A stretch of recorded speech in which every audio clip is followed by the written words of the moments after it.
नमस्कार, मैं आपके साथ आशा सैयद। आप देख रहे हैं मुद्दे की बात आशा सैयद के साथ। इस वक्त राष्ट्रीय संयोजक जनसंपर्क यात्रा के दलजीत सिंह कथुरिया हमारे साथ है। हम उनसे बात करेंगे। जनसंपर्क कर रहे हैं, कितने लोग उनके साथ में हैं और कितनी सीटों से ये विजय प्राप्त करेंगे सर? मुझे 19 अगस्त को माननीय अखिलेश यादव जी ने जनसंपर्क यात्रा का राष्ट्रीय संयोजक की नियुक्ति की। ये पद उन्होंने मुझे आरएसएस के जो भागवत है ना, जो आपस में जातों को लड़ाते हैं, राष्ट्रीय स्वयंसेवक के, उनके मुकाबले पर दिया। मैं उनका धन्यवाद करता हूँ अखिलेश जी का। और मुझे उनके साथ लखीमपुर खीरी जहाँ कुचल दिए थे 4 किसान और एक पत्रकार। पत्रकारिता जो है एक स्तंभ है, पिलर है लोकतंत्र का, उसको भी नहीं बख्शा इन्होंने। सर, ये मुद्दे तो पुराने हो चुके हैं। नया मुद्दा जैसे कि देखा जा रहा है, बीजेपी के उप मुख्यमंत्री की बात की जाए या गृह मंत्री की बात की जाए, डोर टू डोर जाकर संपर्क कर रहे हैं, लोगों में पर्चे बांट रहे हैं। सर, इस पर क्या कहना है?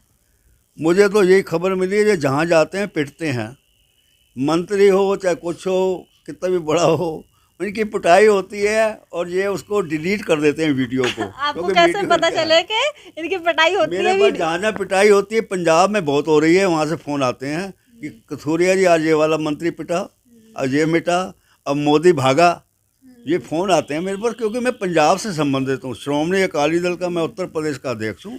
सिख समाज के लोगों में काफी आक्रोश है भाजपा को लेकर। ऐसा क्यों? बहुत ज़्यादा आक्रोश है इस टाइम। तो बिल्कुल सिख तैयार बैठा है। मैं 10 फरवरी को आगरा में वोट पड़ेंगे, तो आप देख लेना, सीधी साइकिल को मोड़ लगेगी। फैसला कर दिया। कितने समाज के लोग समाजवादी पार्टी के संपर्क में आप लोगों से मिल रहे हैं? किन किन समाज के लोगों से आप मिल रहे हैं? मैं अभी लेटेस्ट सिख समाज की एक सिंह सभा होती है जो हर ज़िले में एक होती है। मेरठ में मैं मिला, उन लोगों में बड़ा उत्साह था। उन्होंने वहाँ फैसला किया, जितनी सिंह सभा हैं हमारे, सेंट्रल बॉडी होती है सिख सिख जैसे आपका वक्फ बोर्ड होता है, जितने सिंह सभा हैं उन्होंने प्रस्ताव पास किए। सभी हम इस बार साइकिल को जिताएंगे, जिससे विकास हो देश का, और ये सांप्रदायिकता की जहर जो खोलने वाले हैं इनका बंटाधार हो। सर, आज 26 जनवरी है, क्या कुछ कहना है इस पर? आज के दिन बाबा साहब ने बड़ी मेहनत की थी, संविधान की रचना की, उसमें हमें भी अधिकार दिलाया। सबसे बड़ा मैं धन्यवाद हूँ बाबा साहब B.R. अम्बेडकर का, जो हमें गुरु गोबिंद सिंह जी ने कृपान दी अपने साथ रखने के लिए। कोई रख नहीं सकता, उस पर दफ़ा चक्कू रखे दफ़ा 25 लग जाएगी। पर एक बात, बहुत दूरदर्शी थे बाबा साहब, उन्होंने कृपान का साइज ही नहीं लिखा। अब हम 3 फुट की कृपान लेके जहाज में भी जा सकते हैं, कनाडा, ऑस्ट्रेलिया, इंडिया में घूम सकते हैं। 3 फुट उन्होंने साइज नहीं लिखा। बाबा साहब बड़े दूरदर्शी से, पढ़े लिखे थे। पर बाबा साहब ने जो किया समाज के लिए, अपने दलितों के लिए तो किया, पर हर समाज के लिए किया। हमको भी उन्होंने जो धारा 25 में जोड़ा माइनॉरिटीज़ में, लेकिन इस सरकार ने तो लोकतंत्र की धज्जियाँ उड़ा दी।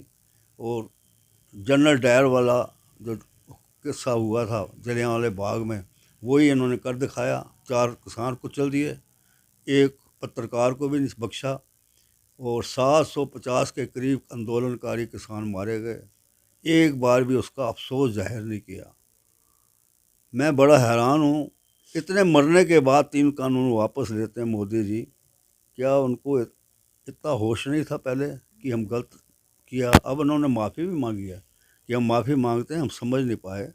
बताइए, देश का प्रधानमंत्री कहता है कि 3 कानून गलत हैं, तो जो 750 किसान मरे हैं, जिसका भाई मरा है, जिसका बाप मरा है, क्या उनमें आक्रोश नहीं होगा? इसीलिए तो ये बैक डोर पे आ गए कि मेरी जान को खतरा है। बताइए, अखिलेश की जान को क्यों नहीं है खतरा? निरी भीड़ में जाता है अखिलेश। बताइए, वो तो विपक्ष में है, उसको कोई खतरा नहीं है। जो जनता का प्यारा है, उससे कोई खतरा नहीं है। खतरा उसका है जो गलत काम करता है।